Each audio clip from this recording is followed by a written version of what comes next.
His name is Eric Shinsky. He's the head of the Veterans Administration. And the tax man wants everybody to say one word. Oh, well, let's make it as an Aggie, we'll make it a sentence. I think you all can stay with me on this. We want a new director. We want a new director. We want a new director. We want a new director. I think you heard.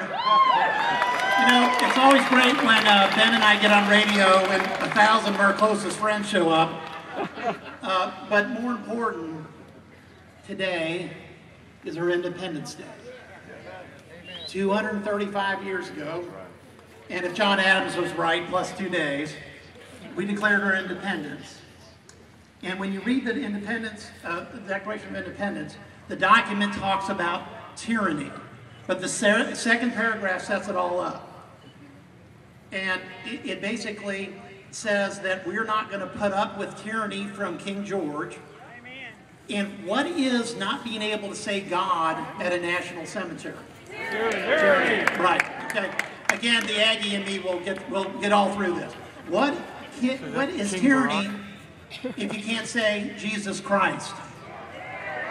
What is not tyranny if you can't pray at the grave of a fallen who has given their life in service or given their life full measure in combat?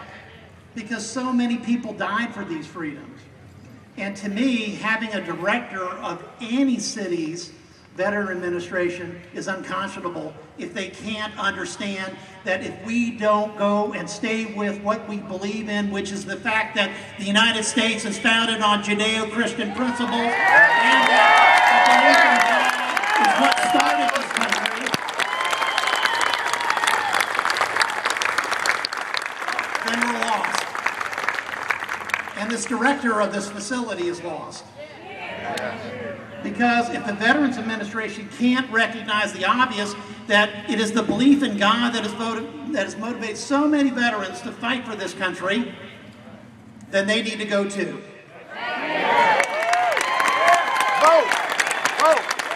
So I'm calling on this director to resign today.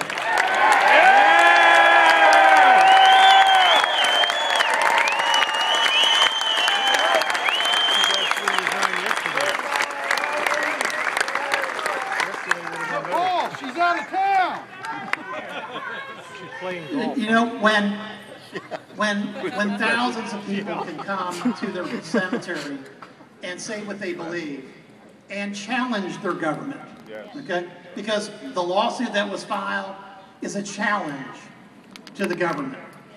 It is the same thing when the signers of the Declaration put their names down on a piece of paper, they challenged their government.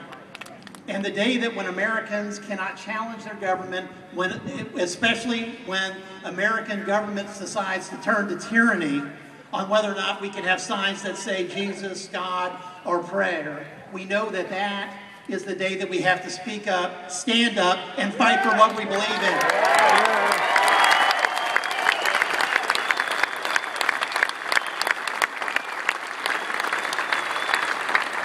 We hold these truths to be self-evident.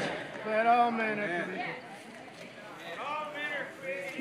men are created equal. That they are endowed by their Creator with unalienable rights. That among these are the pursuit of life, liberty, and happiness. Now, all right. Now we can go, that's the second paragraph. We can go through the whole thing. But you are the whole thing.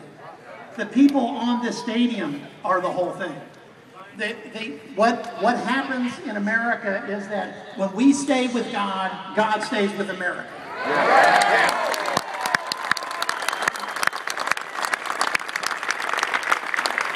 I'm a semi-retired elected official. I want you to remember the people that showed up here that are in your elected leadership. Okay? Because if Ted Poe shows up, you stay with Ted Poe. If Pete Olson shows up, you stay with Pete Olson. If Debbie Riddle shows up, you stay with Debbie Riddle.